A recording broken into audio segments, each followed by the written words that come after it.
আপনারা জানেন বাংলাদেশে একটা বিভীষিকাময় পরিস্থিতি বলবো নাকি অগ্নিকুণ্ড, সেটা আমি জানি না। তবে রাষ্ট্রপতি পদত্যাগ করেছেন, এরপরে কি সেনাপ্রধানের খড়গ আছে কিনা তাও জানি না। আবার বাংলাদেশের বিভিন্ন কূটনীতিক পাসপোর্ট নিয়ে সেনা সদস্য থেকে বিভিন্ন জন আসছেন বাংলাদেশে, আমেরিকান। এটা আপনারা সকলেই জানেন। সেই বিষয়গুলো নিয়ে আসলে খোলামেলা আলোচনা করার জন্য আজকে আমাদের স্টুডিওতে হাজির আছেন আপনাদের সকলের সুপরিচিত সাইদ মামুন মাহবুব ভাই, যিনি আবার সুপ্রিম কোর্টের জ্যেষ্ঠ আইনজীবী, দেশপ্রেমিক বলতে পারেন ওনাকে। উনি এর আগে দুই একটা টক শোতে বাংলাদেশের কে যখন নিচু করার কেউ চেষ্টা করেছে তখনই উনি ধরে বসেছেন। সেটা আপনারা সকলে জানেন এবং দেখেছেন। তো ওনাকে আমরা নিয়ে এসেছি। আর চলুন আগে ওনার সাথে কথা বলি, পরে বলছি। আসসালামু আলাইকুম মামুন ভাই, আপনি কেমন আছেন? জি, ওয়ালাইকুম সালাম রাশেদ ভাই, থ্যাংক ইউ আপনার এই চিন্তাধর্মী অনুষ্ঠানে আমাকে যুক্ত করার জন্য এবং দর্শকদেরকে আমার অগণিত সালাম ও শুভেচ্ছা। ধন্যবাদ মাহবুব ভাই। দর্শক, আপনারা সকলে জানেন যে আমি আসলে পারিবারিকভাবে একটু সমস্যা আছে। আমার ওয়াইফকে নিয়ে কন্টিনিউ হসপিটাল যাওয়া আসা করা হচ্ছে। এইজন্য আমি শেভ টেপ করতে পারিনি আজকে। এজন্য আপনাদের কাছে ক্ষমা প্রার্থনা করছি। তো চলুন আমরা সরাসরি মামুন ভাইয়ের কাছে। মামুন ভাই, সর্বপ্রথম এই মুহূর্তে যেটা হট টপিকস আমাদের, জি, সেটা হচ্ছে যে আপনি নিজেও সম্ভবত দেখেছেন এবং জানেন যে আমাদের রাষ্ট্রপতি মহোদয় তো পদত্যাগ করেছেন। জি, এখন উনি যখন পদত্যাগ করলেন তখন ওনার একটা পদত্যাগ পত্র, যেটা অনলাইনে সবার কাছে, আমি একটু দেখাচ্ছি। এই যে পদত্যাগ পত্রটা, এটার মধ্যে অনলি ফর 2টা লাইন উনি লিখেছেন এবং পুরো পদত্যাগ পত্রটার মধ্যে 16টা বানান ভুল। তো বিষয়টাকে আপনি কিভাবে দেখছেন? এটা কি যে কোনো মতে লিখে দিয়ে পদত্যাগ করেছে, মানে জোর করে ধাক্কা দিয়ে করানো হয়েছে নাকি নিয়মতান্ত্রিক? এইটা তো আপনি মিলিয়ন ডলার কোশ্চেন করেছেন। বাংলাদেশের বর্তমান রাষ্ট্রপতি জনাব শাহাবুদ্দিন আহমেদ চুপ্পু সাহেব, নানা বিতর্ক সত্ত্বেও আমি তাকে শ্রদ্ধা করি, কারণ তিনি একজন বীর মুক্তিযোদ্ধা। এবং কোনো এক কারণে সৌজন্য সাক্ষাতে আমি এবং আমাদের সিনিয়র অ্যাডভোকেট মহসিন সাহেব আমরা দেখা করেছিলাম। উনি যখন কালের কণ্ঠে দীর্ঘ ইন্টারভিউ দিল যে ডক্টর ইউনূস কিভাবে তার উপরে মানসিক অত্যাচার করেছে, এবং ইউনূস যে কত বড় টাউট, ধুরন্ধর এবং একজন স্বৈর শাসক, ফ্যাসিস্ট, যে একটা দেশের রাষ্ট্রপতিকে ঈদের নামাজ পর্যন্ত পড়তে দেয়নি, তার মিডিয়া উইং তুলে নিয়ে গেছে, তার বাড়ির সামনে তার সোকল নিয়োগকর্তাদের দিয়ে মব জাস্টিস করার চেষ্টা করেছে। তো সেখানে উনি যে দৃঢ়তা দেখিয়েছেন নানা সীমাবদ্ধতা সত্ত্বেও, এই জন্য তিনি প্রশংসা পাবার যোগ্য। কারণ উনি যদি ওই সময় ওই মবের কাছে আত্মসমর্পণ করত, তাহলে ধরেন ডক্টর ইউনূসের এই ফ্যাসিবাদী শাসন আরো প্রলম্বিত হতো। এবং আমার যেটা আতঙ্ক, যে উনি ডক্টর ইউনূস যেভাবে মুক্তিযুদ্ধ বিরোধী শক্তিকে প্রশ্রয় দিয়েছে, লালন করেছে, 32 নম্বর বাঙালির আতুর ঘর, মুক্তিযুদ্ধের স্মৃতির ঘর, মুক্তিযুদ্ধের আতুর ঘর, সেই ভবনকে ভেঙে গুড়িয়ে দিয়েছে বুলডোজার দিয়ে। যদিও মানুষের হৃদয়ে যে ঘর, সেই ঘর ভাঙা যায় না। এনিওয়ে, তো সেই কারণেই আপনার সাবেক রাষ্ট্রপতি জনাব শাহাবুদ্দিন চুপ্পু সাহেবের প্রতি আমার একটা গভীর কৃতজ্ঞতা। এখন ধরেন অনেকের অনেক ধরনের মন্তব্য থাকবেই, যে 5 আগস্ট উনি কি করতে পারতেন না পারতেন। দেখেন, বাংলাদেশে একমাত্র জাতির জনক বঙ্গবন্ধু শেখ মুজিবুর রহমান ছাড়া আর কেউই কিন্তু পেশি শক্তির সামনে দাঁড়াতে পারেনি। ধরেন, অত বড় সিংহপুরুষ বঙ্গবন্ধুকে হত্যা করে, আপনি বোধহয় দেখেছেন, আমি আইনজীবী হওয়ার সুবাদে অনেক বঙ্গবন্ধু হত্যা মামলার কাগজগুলো পড়েছি। খুনিদের কিন্তু প্রথম প্ল্যান ছিল যে বঙ্গবন্ধুকে বন্দি করে নিয়ে যাবে, দিয়ে কিছু কথাবার্তা বলাবে। কিন্তু ওই বাঙালির সাহসের প্রতীক বঙ্গবন্ধুর ব্যক্তিত্বের সামনে প্রথম যে খুনি গিয়েছিল, সে গুলি করতে পারেনি। বঙ্গবন্ধুর সেই বিখ্যাত উক্তি, কি চাস তোরা? তারপরে তো যাই হোক অন্যরা গিয়ে গুলি করলো। তো এছাড়া আপনি দেখেন, এই যে জিয়াউর রহমানের খুবই ঘনিষ্ঠ জাস্টিস আব্দুস সাত্তার কিভাবে এরশাদের কাছে আত্মসমর্পণ করেছে। এবং বিএনপি রাষ্ট্রপতির ভাগ্য তো ভালো না, রাষ্ট্রপতিকে ডিল করতে পারে না। তারপরে বিএনপির প্রথম প্রতিষ্ঠাতা মহাসচিব বদরুদ্দোজা চৌধুরী, জিয়াউর রহমানের আরেক ঘনিষ্ঠ, সে তো বোধহয় রাষ্ট্রপতি হওয়ার পর 5-6 মাসও শেষ করতে পারেনি। এবং বিএনপি তাকে অপদস্থ করে বের করে দেওয়ার পর তো মহাখালী রেল লাইন দিয়ে দৌড়ে বেড়ালো, মানে তাড়ালো ওনাকে। ইভেন ইয়াজউদ্দিন, এখন বিএনপির বুদ্ধিজীবীরা বা বিএনপির অনেকে দায়ী করে, কিন্তু 111-এ যদি আপনি মূল্যায়নটা করেন, তো দায়ী তো ইয়াজউদ্দিন, কারণ সে তদানীন্তন সংবিধানে যে বিধান ছিল 58 খ গ ঘ ও, একটাও এক্সজস্ট না করে, এক হাসান সাহেব রাজি হয়নি, কে এম হাসান বিএনপি পন্থী, উনি প্যাট করে নিজেকে অ্যাজিউম করে দিল আমি চিফ অ্যাডভাইজার। যার ফলে শেখ হাসিনার নেতৃত্বে 14 দল, পরে মহাজোট হলো, এরশাদ সহ একটা বিশাল গণ আন্দোলন হলো। যাই হোক, যার মুহূর্তে নানা ঘটনা ঘটলো। কারণ ওই ইয়াজউদ্দিনও তো একটা একতরফা ভোটের আয়োজন করেছিল 22 জানুয়ারি 2007, এবং ওখানে প্রায় 25 জন বিনা প্রতিদ্বন্দ্বিতায় নির্বাচিত হয়েছিল। আমি এই কথাগুলো এই জন্য বলছি, আমাদের রাজনৈতিক দলগুলো খুব বেশি হাই মোরাল কেউই নিতে পারবে না। কমন ফিচার হচ্ছে কেউ ক্ষমতা ছাড়তে চায় না, কিভাবে ক্ষমতা আঁকড়ে ধরে রাখা যায়, এটাই হচ্ছে রাজনীতি। তো যাই হোক, সেইখানে তো শাহাবুদ্দিন সাহেব অন্তত ডক্টর ইউনূসের অত্যাচারের মুখে দৃঢ়ভাবে দাঁড়িয়েছেন এবং সেখানে কৃতিত্ব দিতে হবে, সেনাবাহিনী একদম তাকে বুকে আগলে করে রেখেছে। তো এরকম একটা পরিস্থিতিতে আমি আর মহসিন সাহেব যখন গিয়েছিলাম আমাদের শ্রদ্ধেয় সাবেক রাষ্ট্রপতির কাছে, উনি বলেছিলেন যে উনি বর্তমান প্রধানমন্ত্রীকে বলেছেন যে আমি তো আর আপনার রাজনীতি করি না, আপনার দলেরও না, কাজে আপনি যখন আমি, এবং আপনার বোধহয় মনে আছে উনি ইন্টারভিউতে বলেছিলেন আগেই, তারেক রহমান প্রধানমন্ত্রী হওয়ার আগে, যে নির্বাচিত সরকার আসলে আমি রিজাইন দেব। এবং আমার যতটুকু জানা আছে জনাব তারেক রহমানই বলেছেন না না এখন আপনি এগুলো করেন না। এখন তারেক রহমান সাহেবের ইচ্ছা হয়েছে তার দলীয় কাউকে রাষ্ট্রপতি বানাবে। আপনি রাশেদ ভাই, বাংলাদেশের যে প্রচলিত রাজনীতি, এইটাতে আপনি বিএনপিকে দোষ দিতে পারবেন না, কারণ তার আদর্শের, তার রাজনৈতিক বিশ্বাসের ব্যক্তিকে করতেই পারে। এখন সেইখানে আপনি যেগুলো বললেন বানান ভুল বা লেখা, উনি কিন্তু স্পিকারকে সম্মান দিয়ে লিখেছেন শ্রদ্ধা মেনসু আসসালামু আলাইকুম ওনার নিজ হাতে। তো আমরা যদি ওনার স্টেটমেন্টকে ধরতে চাই, আপনি তো একসঙ্গে দুইটা জিনিসকে অস্বীকার করতে পারবেন না। ওনার স্টেটমেন্ট উনি অসুস্থ, এবং উনি আরেকটা বলেছেন সব পত্রিকা ইন্টারভিউ দিয়ে যে দিল্লিতে উনি শেখ হাসিনার সঙ্গে কথা বলেননি, সাবেক প্রধানমন্ত্রী বঙ্গবন্ধু কন্যা। উনি বলেছেন যে দিল্লিতে কথা বলার জন্য লন্ডন যেতে হবে, কেন, এটা ওনার যুক্তি। আর শেখ হাসিনার সঙ্গে কথা বললে কি, শেখ হাসিনা তো বাংলাদেশের নাগরিক, সাবেক প্রধানমন্ত্রী বঙ্গবন্ধু কন্যা, কথা বলতেই পারে, নানাভাবেই বলতে পারে। বিএনপি নেতারাও যে বলে না, এর গ্যারান্টি কি? রাজনীতিতে তো সবসময় বিহাইন্ড দ্য চ্যানেল অনেক কথা হয়। তারেক রহমানের সঙ্গে আওয়ামী লীগের কথা হতো না? নিশ্চয়ই হতো। এটাই তো রাজনীতি। এখন হয়তো নিষিদ্ধ আছে, এই জন্য হয়তো অনেকে বলতে পারে। তো আমার কাছে অ্যাপারেন্টলি মনে হয়েছে যে জামাত এবং এনসিপি যে মব জাস্টিস করে ওনাকে সরিয়ে দিতে চেয়েছিল, সেই হিসাবে উনি এবং বিএনপি একটা সফিস্টিকেটেড, একটা কনস্টিটিউশনাল, একটা মার্জিত ভাবে সরে এসেছেন। এবং আমরা রাষ্ট্রপতি শাহাবুদ্দিন চুপ্পু সাহেব সদ্য বিদায়, আমরা ওনার স্টেটমেন্টকেই এখন পর্যন্ত ধারণ করতে চাই, আনটিল উনি যদি অন্য কিছু না বলেন। কারণ আপনি বোধহয় জানেন উনি বেশ কয়েকটা মিডিয়ায় গত 2 দিনের সাক্ষাৎকার দিয়েছেন এবং একদম অল অ্যালং বলে গেছেন যে আমার অসুস্থতার জন্য এবং অন্য কোনো বিষয় অবান্তর। এবং আজকে স্বরাষ্ট্রমন্ত্রী খুব সম্ভবত সালাউদ্দিন আহমেদও বলেছে যে ওনার বিরুদ্ধে মামলা করার কোনো সুযোগই নেই এবং মামলা করার কিছু নাইও।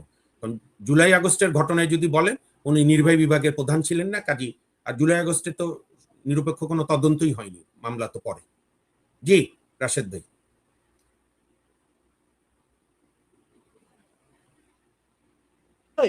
একটু খটকা আছে, যেটা আপনার সাথে ক্লিয়ার করতে পারবো। বলেন। আসলে বর্তমানে আমাদের দেশের যে আইন কানুন বা সংবিধানের যে সিস্টেমগুলো আছে, তাতে একজন রাষ্ট্রপতির কতটুকু করার ক্ষমতা আছে, তার কারণটা কি আমি বলছি। আমরা বিভিন্ন ফেসবুকে দেখি, এটা তার পেপার পত্রিকা তো আসলে ফেসবুকে দেখি যে বিভিন্ন জন রাষ্ট্রপতি চাইলেই এই করতে পারতেন, সেই করতে পারতেন, অমুক করতে পারতেন, তমুক করতে পারতেন, মানে সমস্ত রাগ ক্ষোভ গিয়ে এখন রাষ্ট্রপতির কাছে। কেন আমি এই কথাটা আপনাকে জিজ্ঞেস করলাম, আমি একটু যদি পিছনে যাই, আপনি যেটা বললেন যে বিএনপির রাষ্ট্রপতি ভাগ্য ভালো না, তবে আমি এই কথাটার সাথে একটু দ্বিমত পোষণ করি। আমার যা মনে হয়, বিএনপির রাষ্ট্রপতির যে লাকটা, এটা মানে 1000 time better than any other party. কারণ বিএনপির কোন রাষ্ট্রপতি কিন্তু জয় বাংলা বঙ্গবন্ধু এই স্লোগান দেন নাই, দেওয়াইতেও পারেন নাই। আওয়ামী লীগের রাষ্ট্রপতিরা কিন্তু এর আগে, আপনার শাহাবুদ্দিন মনে আছে নিশ্চয়ই, যে আমরা সবাই চার্লি চ্যাপলিন বুঝতাম ওনার, এখন এইটা। তাহলে ভাগ্যটা কি আসলে আওয়ামী লীগের খারাপ না বিএনপির খারাপ? এবং এই শাহাবুদ্দিন সাহেবের আসলে কি কি করার ক্ষমতা ছিল? 5ই আগস্ট কি উনি চাইলেই কি, বা এখনো কি উনি সবাইকে বাদ দিয়ে আবার সে আগের ক্ষমতায় যেতে পারতেন কিনা? জি, আমি আপনাকে বলি, যেটা বিএনপি সহ, বিএনপি না, জামাত, এনসিপি বা অন্যান্য অনেকে, এটা আলোচনা হতেই পারে যে শেখ হাসিনা ডিসেম্বরে ফেরার কথা বলেছেন, এবং ধরেন জাতীয় নেতা, রাষ্ট্রীয় নেতা, যারা সর্বোচ্চ নেতা, শেখ হাসিনা বা বেগম খালেদা জিয়া বা এখন তারেক রহমান বা আওয়ামী লীগের অন্য মূলত বড় নেতাদের, তাদের জীবন বুঝতে গেলে তো তাদের কোলের কাছে যাওয়া লাগে না, তার রাজনীতি অনুসরণ করলেই বোঝা যায় তাদের কি বৈশিষ্ট্য। শেখ হাসিনার যে রাজনৈতিক সারা জীবন, 81 সালে ধরেন 17ই মে থেকে নামার পর থেকে, তার আগে তো ছাত্র রাজনীতি করেছেন, সেটা নয় আমরা নাই দেখলাম, তখন তো অনেক আগে। কিন্তু আওয়ামী লীগের মতো এত বড় একটা বৃহত্তর মুক্তিযুদ্ধের নেতৃত্ব দানকারী দলের সভানেত্রী হওয়ার পর থেকে তার যে বিভিন্ন দৃঢ়তা আমরা দেখেছি নানা সীমাবদ্ধতার সত্ত্বেও, তাতে অনেকেই মনে করে যে না, তার যখন বলেছে সে ফিরবে। বা যাই হোক, সেটা সময় আসলে দেখা যাবে। এইখানে অনেকে বলে রাষ্ট্রপতি এই করবে ওই করবে, তাহলে আমার প্রশ্ন, রাষ্ট্রপতি তো 5 আগস্টে উনি রাষ্ট্রপতি ছিল, আমাদের সাংবিধানিক স্কিমটা কি? রাশেদ ভাই, আমার দাদি বলতেন যে মূর্খদের কোনো গ্রাম নাই, সব গ্রামই মূর্খ থাকে। এইখানে আমাদের 48-এর 3 অনুচ্ছেদ অনুযায়ী প্রধানমন্ত্রী নিয়োগ আর প্রধান বিচারপতি নিয়োগ ব্যতীত রাষ্ট্রপতি সকল কাজ করে প্রধানমন্ত্রীর পরামর্শক্রমে। সহজ বাংলায় প্রধানমন্ত্রী যা বলে তাই, আমাদের দর্শকের সুবিধা। আর প্রধানমন্ত্রীর নিয়োগ ওনার একক হাতে থাকে না, নিয়মটা হচ্ছে পার্লামেন্টের সংখ্যাগরিষ্ঠ দলের নেতা বা নেত্রীকে উনি নিয়োগ দিতে হয়। আর প্রধান বিচারপতি আলংকরিক অর্থে বললো এটা মিনিস্ট্রি অফ ল ইনিশিয়েট করে। মিনিস্ট্রি অফ ল মানে ক্যাবিনেট, প্রধানমন্ত্রীর অনুমোদন লাগে। তো সেই অবস্থায় রাষ্ট্রপতি শাহাবুদ্দিন সাহেবের কি করার ছিল? রাষ্ট্রপতি গুরুত্বপূর্ণ হয় কখন? যখন সংসদ থাকে না, প্রধানমন্ত্রী থাকে না, কেয়ারটেকার বা ইন্টারিম অবস্থা। 5 আগস্টে যাই মূল্যায়ন করেন, এটা তো ফ্যাক্ট, কেউই ছিল না। শেখ হাসিনাকে আর্মি রেখে আসুক বা যাই করুক, অন্য মন্ত্রীরা নাই, বায়তুল মোকাররমের ক্ষতি পর্যন্ত চলে গিয়েছিল, পালিয়ে গিয়েছিল। এটা তো ইতিহাসের অংশ। তো সুতরাং সেই অবস্থা ওনার কি করার ছিল? এখন আপনার শুনতে খারাপ লাগবে, পৃথিবীতে নিয়ম হচ্ছে ডান্ডা যার কাছে ক্ষমতা তার কাছে। উনি সশস্ত্র বাহিনীর সুপ্রিম কমান্ডার হতে পারে, কিন্তু আলটিমেটলি পাওয়ার তো তখন থাকে সেনাবাহিনীর কাছে। আমি যে কারণে আপনার সঙ্গে কম্পেয়ার করলে হয়তো আওয়ামী লীগের প্রেসিডেন্ট ভাগ্য খারাপ বলতে পারেন অন্যদের তুলনায়, কিন্তু ফ্যাক্ট হচ্ছে বিএনপি যে দুইবার ক্ষমতা থেকে চ্যুত হলো বা ক্ষমতা থেকে পতিত বা বেকায়দায় পড়লো, দুইবারই তো তার দলের প্রেসিডেন্টই ছিল।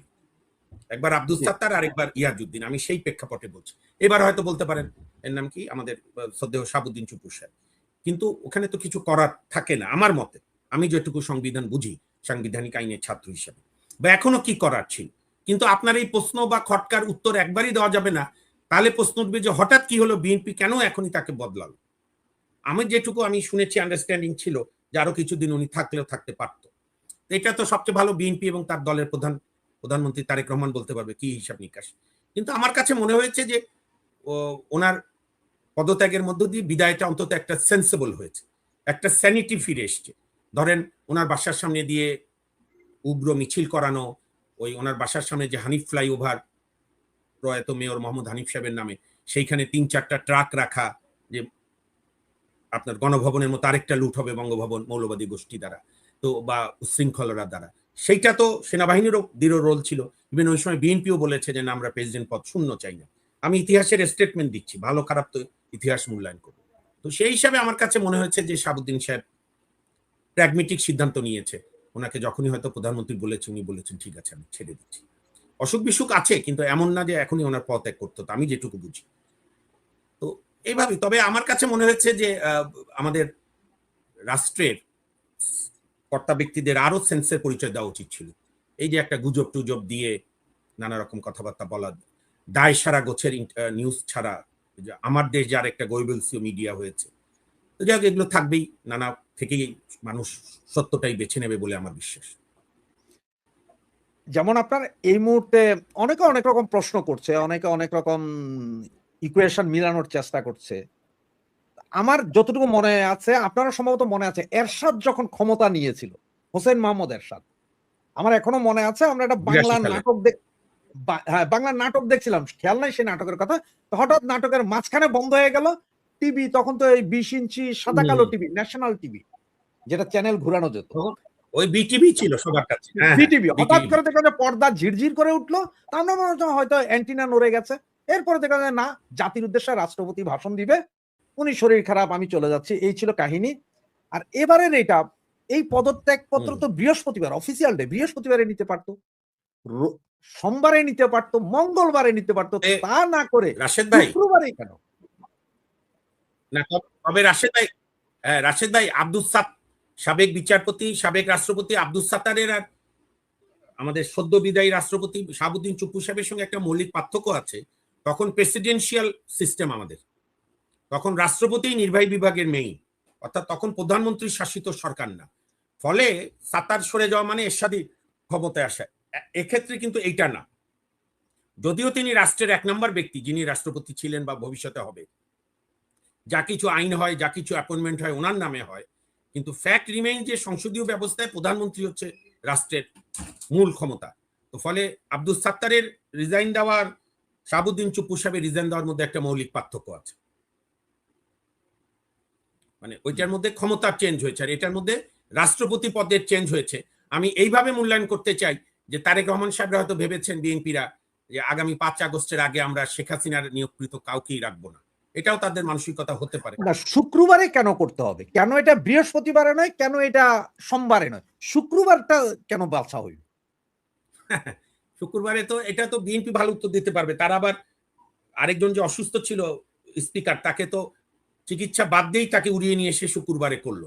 এখন এটা জি বিএনপিরা ভালো বলতে পারবে। আমি সাধারণত গুজব বিশ্বাসও করি না, আর গুজব নিয়ে আমি বলতেও চাই না। আমি ওনার যে পদত্যাগপত্র ওইটার মধ্যেই থাকতে চাই। জি ওনার আচ্ছা প্রতি সম্মান। না আমি ওনার প্রতি পরে সম্মান দেই, হয়তো কারণ উনি সাবেক হ্যাঁ, পরে রাষ্ট্রপতি। হয়তো ইতিহাস তো পরে হয়তো এর একদিন রাজনৈতিক পোস্টমর্টেম হবে। ইতিহাসে জি সবই জানা যাবে হয়তো কেন পরে। কি হলো, কিভাবে কি হলো। কেন কি হলো? এবং আপনি যে প্রশ্ন করেছেন এটা অত্যন্ত ন্যায্য কোশ্চেন। শুক্রবারই কেন? বৃহস্পতিবারে হলো না কেন? বা রোববারে কেন না? এটার কি তাগাদা? এমন তো না যে রাষ্ট্রপতি কালকেই নিয়োগ দিচ্ছে। এখন তো স্পিকার সাহেব ভারপ্রাপ্ত রাষ্ট্রপতি হয়েছেন। আইনমন্ত্রী যে কথায় বুঝলাম যে স্পেশাল সেশনও ডাকবেন না। ওনাদের 15ই জুলাই যেহেতু এই পার্লামেন্টের সেশন শেষ হয়েছে, কাজেই 60 দিনের মধ্যে ডাকতে হয়। 15ই আগস্ট 15ই সেপ্টেম্বরে ডাকবে। আইনমন্ত্রী আসাদুজ্জামান সাহেবের গতকালকে যে ইন্টারভিউ, জি এখন জি পরে কি চেঞ্জ হয় আমি জানি না। তো তাতে তো বোঝা গেল তাদের তাগাদাও নাই দ্রুত রাষ্ট্রপতি নিয়োগের। পূর্ণাঙ্গ না রাষ্ট্রপতি এখন তো ভারপ্রাপ্ত আছে। তো যাই হোক, তবে আমার কাছে মনে হয়েছে যে যেভাবে শুনেন শাহাবুদ্দিন সাহেব কেন, যে কোনো ব্যক্তিরই অনেক দোষ ত্রুটি থাকতে পারে রাশেদ ভাই, এবং দোষ ত্রুটির ঊর্ধ্বে কেউ না, এবং জনগণের প্রশ্ন করার অধিকার আছে। কিন্তু জামাত এনসিপি বা এই ধরনের তাদের আপনার অনলাইন টিম বা তাদের সকল বুদ্ধিজীবীরা, তাদের কিন্তু শাহাবুদ্দিন চুপ্পু সাহেবের অন্য দোষের কারণে তার উপরে রাগ না। তাদের একটা দুঃখ ছিল যে এতদিন পর্যন্ত কেন একজন বীর মুক্তিযোদ্ধা রাষ্ট্রের সর্বোচ্চ পদে আছে। তো তাতেও সেই আশা তো তাদের ঘুরে বালি। কারণ আপাতত তো যে আছেন, যিনি আছেন, যাই বক্তব্য দিক, তিনি তো মুক্তিযোদ্ধা মেজর হাফিজ। এবং মেজর হাফিজ 7ই নভেম্বরে সিপাহী জনতার যাই ঘটুক, সেখানে উনি খালেদ মোশাররফের পক্ষেই ছিলেন। কাজেই মেজর হাফিজ সাহেবের তো মাথায় অনেক ক্যাপ আছে। উনি এখন যাই বিএনপি সাজুক, বিএনপি হোক বা বিএনপি আছে, কিন্তু 7ই নভেম্বরে কিন্তু উনি খালেদ মোশাররফের লোক ছিলেন। এটা আপনারা সবাই জানি, আমরাও জানি। জি এবং উনি মুক্তিযুদ্ধের ব্যাপারে কোনো সন্দেহ নেই। তরুণ মুক্তিযোদ্ধা, ওই সময় ক্যাপ্টেন ছিল, সাহসী রোল ছিল। বঙ্গবন্ধু তাকে সম্মানও দিয়েছিল, বীর বিক্রম বোধহয়। তো সুতরাং বীর বিক্রমী আবার রাষ্ট্রপতির দায়িত্ব নিয়েছে। এই জন্যই জামাতদের বোধহয় আরো রাগ। মাহবে, আপনি কি জানেন যে গতকাল আমেরিকার সাবেক সিআইএ এর প্রধান, তিনি সম্ভবত গতকাল সকাল 8টা বা 9টার ভেতরে ফ্লাইটে ঢাকায় এসে পৌঁছেছেন এবং উঠেছেন ওয়েস্টিন হোটেলে।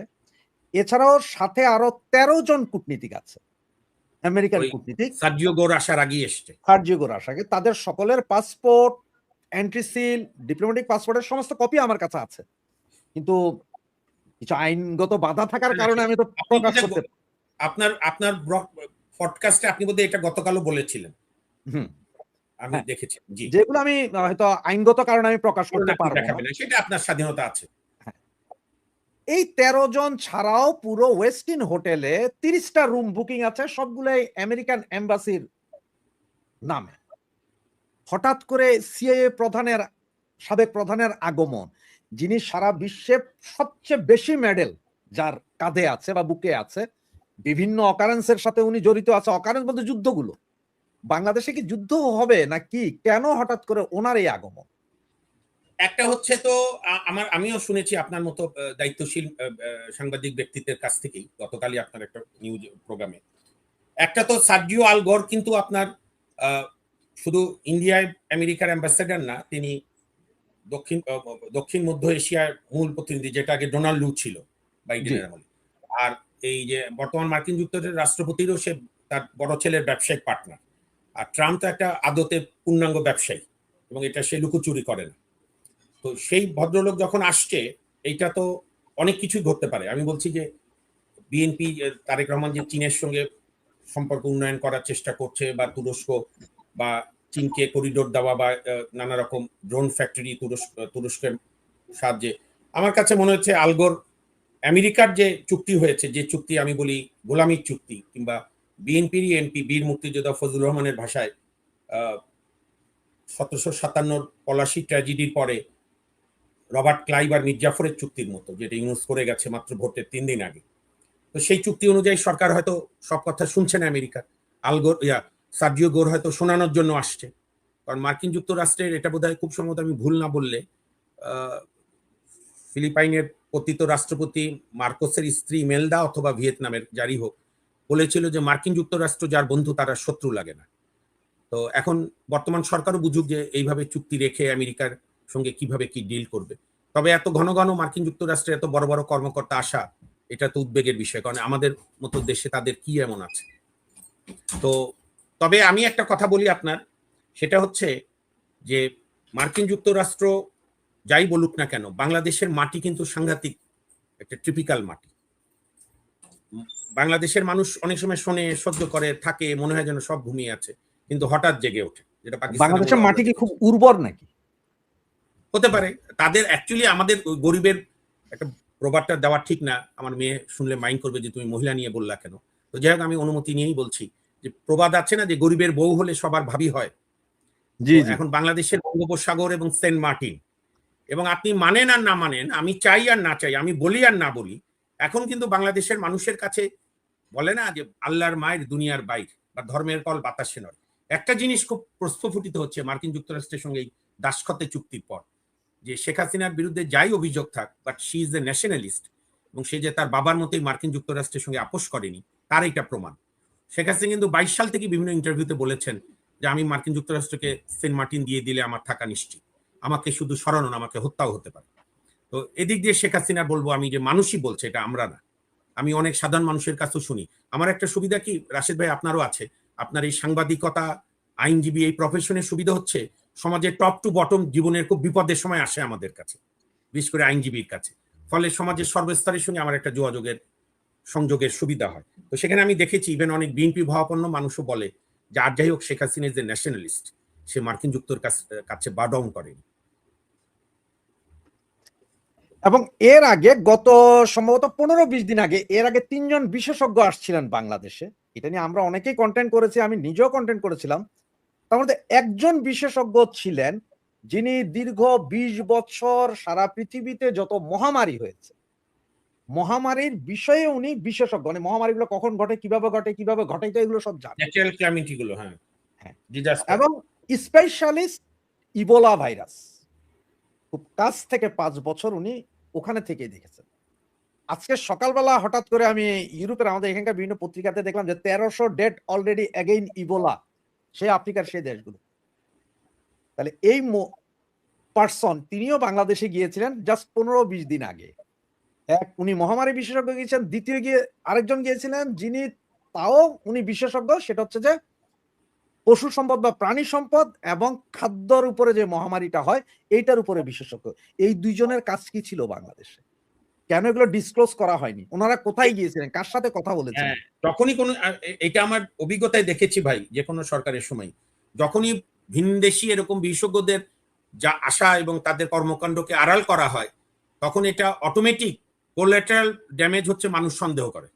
নাহলে বলবে না কেন? যদি আপনি যেটা বললেন যে তারা বিভিন্ন আপনার ন্যাচারাল ক্যালামিটি বা বিভিন্ন ডিজিজ বিশেষজ্ঞ, তো তারা এটা প্রকাশ্যই বলতো। এগুলো যতই ঢাক ঢাক গুড় করবে, তত মানুষের সন্দেহ বাড়বে। তো সরকারের উচিত যারাই আসবে বলে দেবে এই কাজে এসছে, ওই কাজে এসছে। যখনই, অথবা যদি না বলে তখন মানুষ সন্দেহ করবে, মানুষ প্রশ্ন। আমি এই সুযোগে একটা কথা বলি আপনার, আমাদের দেশে কালচারটাই এখনো হয়নি। নিজের দল তো পারেই না কর্মীরা, জনগণ ভোটার হয়ে থাকে বিভিন্ন দলের, নাগরিক হয় না। নাগরিক আর ভোটারের মধ্যে কিন্তু পার্থক্য থাকে, বা দলীয় কর্মী আর দলবাজের মধ্যে পার্থক্য থাকে। আমাদের গণতন্ত্রের সংকট কেন বারবার মুক্তিযুদ্ধের পর থেকে? পাকিস্তানের মধ্যে গণতন্ত্র ছিলই না, সামরিকতন্ত্র ছিল, মোল্লা এবং সামরিকতন্ত্র। তো কারণটা হচ্ছে আমরা জনগণ প্রশ্ন করা ভুলে যাই, দলীয় কর্মী দলবাজ হয়ে যায়, দলীয় বুদ্ধিজীবীরা নিজেদের স্বার্থ রক্ষার জন্য নেতা নেত্রীকে প্রশ্ন করা বাদ দেয়, যার ফলে কারোই কোনো দায়বদ্ধতা থাকে না। তো এই জন্যই মানুষ, আমি সবসময় বলি যে বাংলাদেশে যে শিক্ষিত জনগোষ্ঠী আছে বা যাই আছে, তরুণ সিনিয়র সহ, প্রশ্ন করা শিখতে হবে। আপনি ক্ষমতাকে যখন প্রশ্ন না করবেন, কারণ ক্ষমতার টাইপটাই এরকম, আপনি বাড়িতেও দেখবেন সবচেয়ে যে ক্ষমতাধর ব্যক্তি, সে বাবা হোক, বড় ভাই হোক, দুলাভাই হোক, যে ইনকাম করে, যার ইনকামের সংসার চলে, সে কিন্তু নিজেই একটা নিজেকে প্রতিষ্ঠান মনে করে।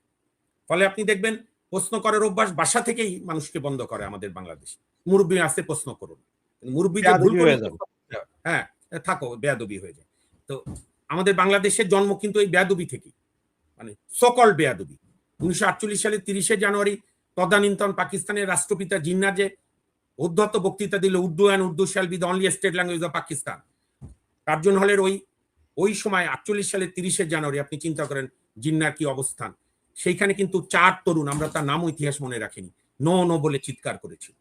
এবং তারপর তো 52 ভাষা আন্দোলন এবং বঙ্গবন্ধু শেখ মুজিব 6 দফা দিয়ে, অর্থাৎ প্রশ্ন করতে করতে আমাদের জাতির জন্ম, আমরা অন্যায়ের বিরুদ্ধেই বাংলাদেশের জন্ম। এবং আমি এই সুযোগে বলি, আমাকে অনেকে আজকে জিজ্ঞেস করছিল যে মামুন, জুলাই আগস্টের আন্দোলন যাই ঘটুক, মানুষ বিচ্ছিন্ন কেন? আর কোথাও প্রোগ্রামে জমছে না ওদের, টাকা পয়সা খরচ করে। ধরেন আবু সাইদের মৃত্যু দিবসে মুক্তিযোদ্ধা মন্ত্রী যাওয়ার পরও 3/4 চেয়ার ফাঁকা, খোদ রোকেয়া বিশ্ববিদ্যালয় যার ছাত্র ছিল। আমি বললাম 5 আগস্ট রাতে বেলা থেকে মানুষ, সাধারণ মানুষ এর থেকে বিচ্ছিন্ন হয়েছে যখন তারা দেখলো যে এই 5 আগস্টের কিছু অংশ মুক্তিযুদ্ধ, বঙ্গবন্ধু, বাংলাদেশকে আক্রান্ত করলো। আমি শোনেন, আমি একটা কথা অনেক বন্ধুদের বলি, এই বাংলাদেশে যেরকম অনেক ত্যাগী বামপন্থীরাও টিকতে পারেনি কেন, টিকতে মানে আমি বলছি রাজনীতিতে সাফল্য করতে পারেনি কেন, ওই যে তাদের আতেলগিরি, ধর্মকে নিয়ে বাড়াবাড়ি করা, ধর্ম পরে। আমাদের দেশটা এমন একটা উদার মধ্যপন্থী, এখানে আপনি ধর্মকে বাদ দিয়েও রাজনীতি করতে পারবেন না। আবার মুক্তিযুদ্ধকে অনেকের কাছে অসুন্দর শুনলেও আমি বিশ্বাস করি মুক্তিযুদ্ধ, বঙ্গবন্ধু, বাংলাদেশকে বাদ দিয়ে আপনি বাংলাদেশে রাজনীতি করতে পারবেন না। আপনি হয়তো ক্ষমতার জোরে ক্ষমতায় থাকতে পারবেন, কিন্তু রাজনীতি স্থিতিশীল হবে। মানে আমি কেন আপনাকে এই প্রশ্নগুলো করলাম, তার কারণ হচ্ছে যে 3 জন বিশেষজ্ঞ, যেটাকে ধরেন আমরা ইউরোপ আমেরিকাতে ওই লোককে ইবোলা বিশেষজ্ঞ নামে চিনে সকলে। আপনার নিশ্চয় খেয়াল আছে 1991 সালে সেই প্রলয়ঙ্করী ঘূর্ণিঝড়, মার্চ মাসে বোধহয় এপ্রিলের 29 তারিখ, সারা চট্টগ্রামে সেই সময় অনেক লোক মারা গিয়েছিল, কবরের লাশ কবর পর্যন্ত দেওয়া যায় অনেক। সেই সময় কিন্তু আমেরিকান সোলজাররা উইদাউট এনি অনুমতিতে তারা তখন রিলিফ কার্যক্রম চালানোর জন্য ঢুকে গিয়েছিল ওই সময়। বর্তমানে গত 3 সপ্তাহ ধরে আমাদের পুরো পার্বত্য চট্টগ্রাম সিল করা, কোন টুরিস্ট যেতে পারবে না, কেউ আসতে পারবে না, বিভিন্ন কারণ দেখা এগুলা সিল করা হয়েছে। কিন্তু ওইখানে আমেরিকান সোলজার, 150 আমেরিকান সোলজার এবং বাংলাদেশি সোলজাররা সহ পাহাড়ে কিভাবে নিরাপত্তা দিবে এই ব্যাপারে আপনার হচ্ছে, এই ট্রেনিং দিচ্ছে। এখন আপনি একটা জিনিস যদি একটু চিন্তা করেন, পাহাড় পর্বতের সবচেয়ে বেশি বুঝে হচ্ছে যে গুর্খা সেনাবাহিনী, গুর্খা রেজিমেন্ট। সেটা আছে 2 জায়গায়, একটা আছে ভারতে গুর্খা রেজিমেন্ট, একটা আছে ব্রিটেনে গুর্খা রেজিমেন্ট, আর নাই পৃথিবীর কোথাও। পাহাড়, আমেরিকা যদি পাহাড় পর্বত বৃষ্টি বাদল এতই বুঝতো, তাহলে আফগানিস্তান থেকে এই চরম বিপত্তি পলায়ন হতো না। আমেরিকা তো কোনো যুদ্ধে জিতার অভিজ্ঞতা নেই। তাহলে এই জায়গাটায় ওনারা যে ট্রেনিং দিচ্ছেন সেটা ট্রেনিং দিচ্ছেন, এবং সেইখানেই এই ইবোলা বিশেষজ্ঞ গিয়েছিলেন। এখন আমার যেটা সন্দেহ যে এই ইবোলা বিশেষজ্ঞ কি আসলে কি কারণে গিয়েছেন, কি ওখানেই কি কোনো মহামারী ছড়াইয়া দিয়া পরে যেহেতু করিডোর কোনোভাবে পাচ্ছেন না, যে এখানে মহামারী হয়ে গেছে ইবোলার মতো, আমেরিকাই জানে এটা কিভাবে রক্ষা করতে হয়, সেই কাজ করেই করিডোর। শুনেন, মার্কিন যুক্তরাষ্ট্র তো কোনো মহৎ উদ্দেশ্যে আসে না, এবং আপনি বোঝেন না, এটা কমন সেন্স, এর জন্য রকেট সায়েন্টিস্ট হতে হয় না। যে 12ই ফেব্রুয়ারি ভোট হচ্ছে, ভোটের পরেই যা নতুন সরকার আসবে যেই আসুক, সেইখানে 9ই ফেব্রুয়ারি কেন ডক্টর ইউনুসকে দিয়ে চুক্তি করালো, এবং ইউনুসকে তারা প্ল্যানটি করেছিল এইভাবে। ইউনুসকে কিন্তু 85-86 সাল থেকে আমেরিকা নার্সিং করেছে নানা কারণে। কাজেই আপনার এই চুক্তিটা করেছে যাতে বিএনপিকে প্রথমেই আগে ডানা ছেটে দেওয়া। ধরেন মুখে যাই বলেন, যতই গণতান্ত্রিক বলেন, বিএনপির পক্ষে তো আমেরিকার সঙ্গে এখন চুক্তি রিভিউ করতে গেলে যে ব্যাপক জনগণকে ঐক্য করতে হবে, সেটা তো তারা করছে না। তারা একটা জনগণের বড় অংশকে নিষিদ্ধ রেখে দিয়েছে। আজকে ঐক্যবদ্ধভাবে না হলে মার্কিন যুক্তরাষ্ট্রের এই ষড়যন্ত্র চক্রান্ত আপনি মোকাবেলা করতে পারবেন না, এবং মার্কিন যুক্তরাষ্ট্র এটা চায়। যে কারণেই দেখবেন মার্কিন যুক্তরাষ্ট্র সো কল গণতন্ত্রের নামে, আপনি যে আরব বসন্ত, আরব স্প্রিং, আচ্ছা বলেন তো সৌদি আরবে মার্কিন যুক্তরাষ্ট্র কোনদিন গণতন্ত্রের সবক দেয়? যে সৌদি আরবে ফ্যাসিজম চলছে বছরের পর বছর ধরে, তার তো ওইখানে সে গণতন্ত্রের সবক দেয় না।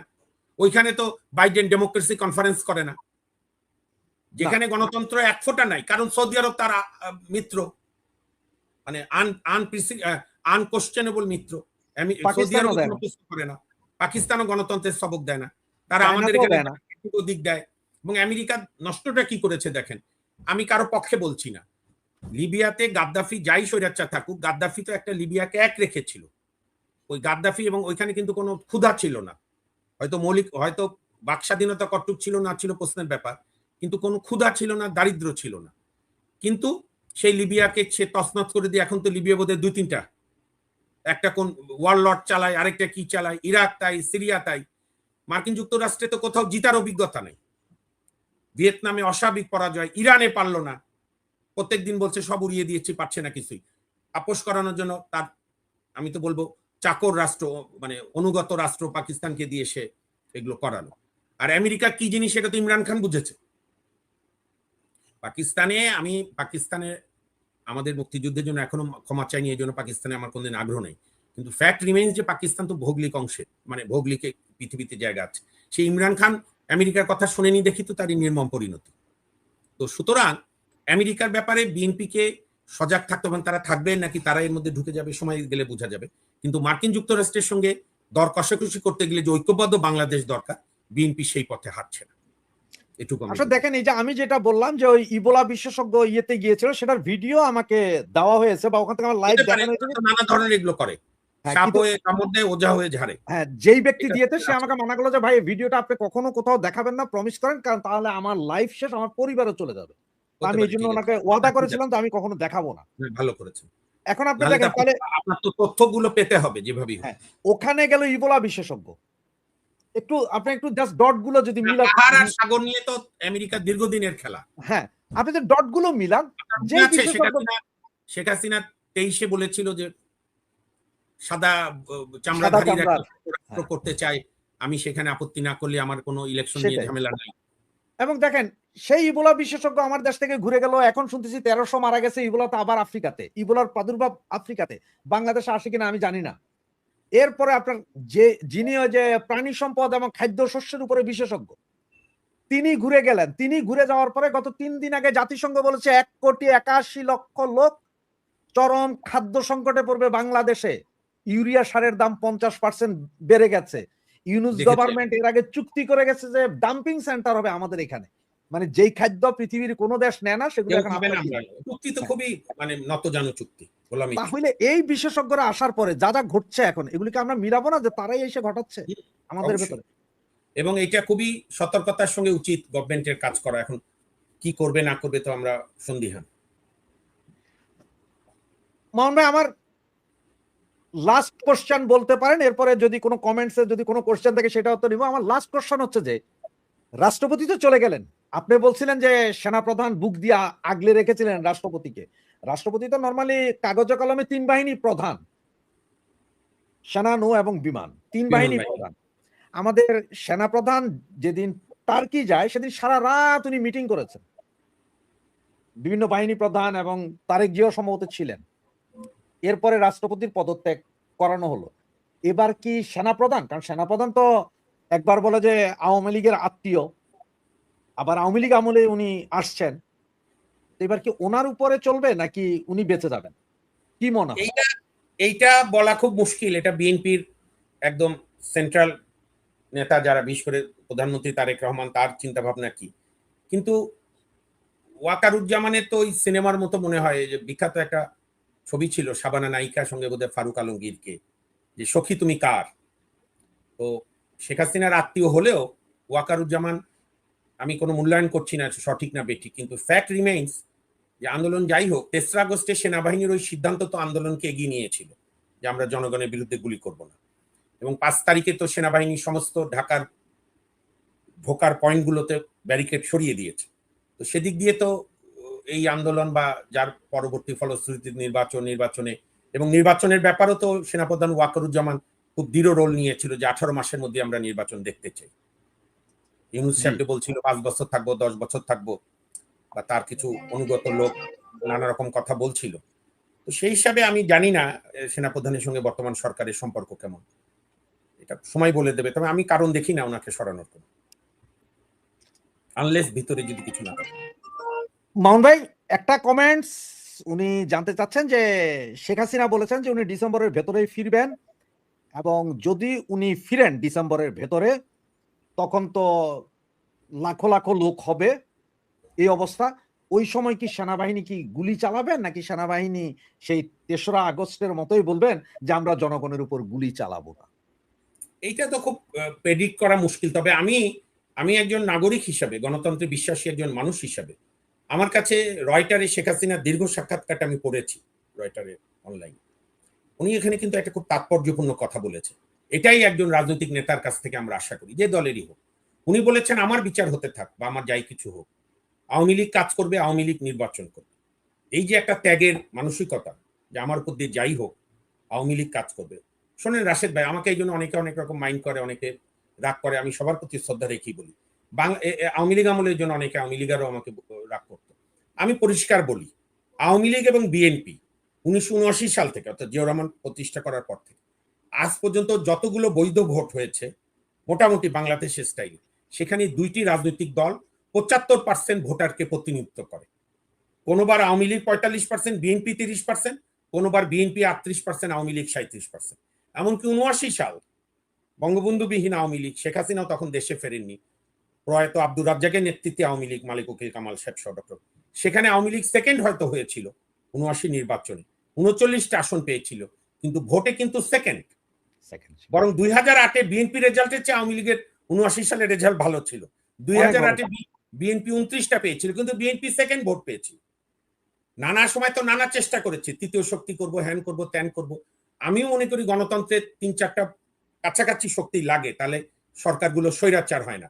কিন্তু বাস্তবতা হচ্ছে তৃতীয় শক্তি হওয়ার বদলে প্রত্যেকে আওয়ামী লীগ বা বিএনপির পেটে ঢুকে যায়। এটা অনেক বড় বড় দলের ক্ষেত্রে আমরা দেখেছি। মেনন ভাই, ইনু ভাইরা পারলো না, এখনকার গুলো তো বাদ দিয়ে দিলাম, জামাতের পেটের মধ্যে ঢুকেছে, বা কেউ কেউ বিএনপি। তো সেই হিসাবে এই দুই দলের যে কোনো দলকে বাদ দিয়ে আপনি স্থিতিশীল গণতন্ত্র করতে পারবেন না ভাই। এটা যত কঠিন শোনাক, এটাই বাস্তবতা। ধন্যবাদ মামুন ভাই। আরেকজন ভাই উনি লিখলেন এখানে যে শেখ হাসিনা যদি দেশে ফিরে আসে তাহলে অনেকে বলছে যে এয়ারপোর্ট থেকে নিয়েই ফাঁসি কার্যকর করা হবে, সরোয়ার্দী উদ্যানে ফাঁসি কার্যকর করা হবে। এটা সম্ভব কিনা আসলে? না না, তাহলে তো বাংলাদেশের ওই যে শেখ হাসিনার উনি যদি প্লেনে আসতে চায়, তো প্লেন আমাদের আকাশ সময় ঢুকার সময় দেখা যাবে তাজুল সহ ওরা দড়ি নিয়ে ওখানে ঝুলাবে। এটা হাস্যকর যুক্তি। বাংলাদেশ আফগানিস্তান হয়নি, আমরা হতে দেব না। বাংলাদেশ অসভ্য না এত কিছুর পর। উনি আসবেন, সারেন্ডার করবেন নিশ্চয়ই। উনি কোর্টে দরখাস্ত দেবে, আপিল করবে, রিট করতে পারে। যখন যে অপরাধ হয়েছিল, কথার কথা, ওই সময় এই আইন, এই অপরাধের বিচার এই মানবতা বিরোধী ট্রাইব্যুনালের এখতিয়ার ছিল না, এই প্রশ্ন আছে। আপনি শেখ হাসিনা কেন, যে কোনো ব্যক্তি ইভেন হাইকোর্টে তার প্রতিনিধিদের রিট করতে পারেন শেখ হাসিনা যে আমি দেশে ফিরবো, 3 দিন সময় দিতে হবে বা 7 দিন, আমি গুছিয়ে নিয়ে সারেন্ডার করব। এবং এটা হবে না কেন? কারণ কোনো রায় তো চূড়ান্ত না, সেই রায়ের বিরুদ্ধে আপিল হবে। এবং শেখ হাসিনা তো, যে কোনো মানুষই আসতে পারে, আর শেখ হাসিনা তো অজ্ঞ ব্যক্তি নন। বৈধভাবে বহুবার তিনি প্রধানমন্ত্রী ছিলেন, রাষ্ট্র পরিচালনা করেছেন, বঙ্গবন্ধু কন্যা, অভিজ্ঞ মানুষ। তিনি তো জেনে বুঝেই আসবেন। কাজেই আমার কাছে মনে হয় এগুলো যারা বলে তারা হাস্যকর কথা বলে। বরং শেখ হাসিনা তো সহজ করে দিল বিএনপি সরকারকে। বিএনপিরা তো ইউনূসের মতো এসেও চেয়েছিল শেখ হাসিনাকে রিটার্ন। তো শেখ হাসিনা তো নিজেই আসছেন। কাজেই এইটা তো বিএনপির জন্য ভালো হলো। এবং শেখ হাসিনা মোকাবেলা করবেন রাজনৈতিকভাবে, আইনগতভাবে। এটা শেখ হাসিনা যারা আইনজীবী হবেন তারা আরো ভালো বলতে পারবেন। এবং আইনের শাসন, এবং আমি একটা কথা বলি, শেখ হাসিনা আসলে সবচেয়ে যে প্রতিষ্ঠানটা পরীক্ষা দিতে হবে, যে প্রতিষ্ঠানে আমি দিনের 12-13 ঘন্টা থাকি, দেশের সর্বোচ্চ আদালতকে পরীক্ষা দিতে হবে, যেটা অতীতের ন্যায় সরকারকে খুশি করার জন্য বিচার করবে নাকি সংবিধান অনুযায়ী ন্যায় বিচার করবে। এই পরীক্ষা আমাদের বিচার বিভাগকে দিতে হবে, এবং আমি এই বিচার বিভাগের পরীক্ষা দেখতে চাই। মামুন ভাই, আপনাকে ছেড়ে দিচ্ছি, লাস্ট একটা প্রশ্ন নেই, কারণ ওই ভাই অনেকবার প্রশ্নটা করছেন এবং খুব রিকোয়েস্ট করছেন, উনি আপনাকে সালামও দিয়েছেন। আচ্ছা, অনেক ধন্যবাদ। উনি বলতে চাচ্ছেন যে ডাক্তার ইউনূস এই মুহূর্তে বাংলাদেশে, এর ভিতরে আমেরিকার এত ডিপ্লোম্যাট, কূটনীতিক, বিশেষজ্ঞরা বাংলাদেশে আসছেন। এখন কি ডাক্তার ইউনূস কি পরবর্তী রাষ্ট্রপতি হতে যাচ্ছেন, নাকি করিডোর দিয়ে দেওয়া হচ্ছে? কোনটা আসলে হতে যাচ্ছে? উনি বলছেন যে আমি জানি না কি ঘটবে, আমি তো আর আপনার কি বলে হাত দেখার লোক না। বাট আমার ছোটখাটো রাজনৈতিক ব্যক্তিগত অভিজ্ঞতায় বা পড়াশোনা যতটুকু আছে, বাস্তবতায় আমেরিকার যাকে একবার ফেলে দেয় তাকে নিয়ে আর খেলে না। আমেরিকা ইউনূসের যোগ্যতা বুঝে গেছিল 18 মাসে, যে কারণে আমেরিকা নির্বাচন অ্যালাউ করেছে। আমেরিকার ইউনূসকে নিয়ে নাই। আমেরিকা থাকবে এই গভর্নমেন্টকেই বা অন্যান্যদেরকে কিভাবে ম্যানেজ করে, তার স্বার্থ। আমেরিকার সামনে তার স্বার্থ বড়, এখানে ইউনূসও বড় না, করিমও বড় না।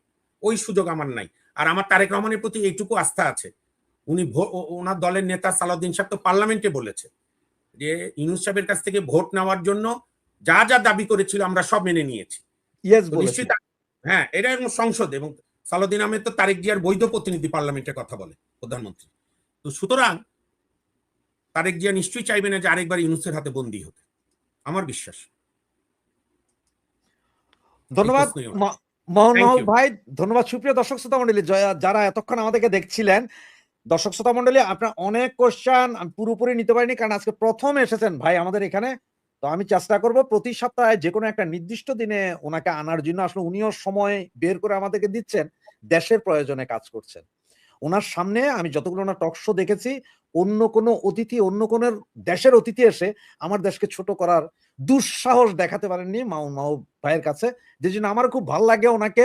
আমি ওনাকে প্রাণ না, ঢালা ধন্যবাদ অভিনন্দন এবং রাশেদ ভাই। স্যালুট জানাই। আমাকে আমন্ত্রণ জানানোর জন্য আপনাকে আবারও ধন্যবাদ। আপনি যখনই মনে করবেন, বিশেষ করে দর্শক বন্ধুদের যে কোনো প্রশ্নের উত্তর দিতে আমি স্বচ্ছন্দ বোধ করি, এবং আপনার অগণিত দর্শকদের এবং আপনার মধ্যে যে, আমি সামনাসামনি বলি, আপনার প্রোগ্রামগুলোতে যে ইনোভেটিভ আইডিয়া থাকে, তথ্য সমৃদ্ধ, এইটার বাংলাদেশে বড় আমরা অভাব মনে করি। আপনি আপনার কর্মসূচি চালিয়ে যাবেন আমি এই প্রত্যাশা। আমি আসলে মামুন ভাই, আমি যখন আমার কোনো গেস্ট আসে তখন আমি আমার নিজ থেকে প্রশ্নগুলো করি, কারণ আমি কোনো দলের কোনো সদস্যপদ আমার নেই, আমি আমি জানি। আম জনতা একরকম। না, না, আপনি আমার মনে আমাদের তো অনেক রকম প্রশ্ন জাগে। আপনার যে সাংবাদিকতার সুলভ যে প্রশ্ন, এর জন্য আপনাকে অসংখ্য ধন্যবাদ।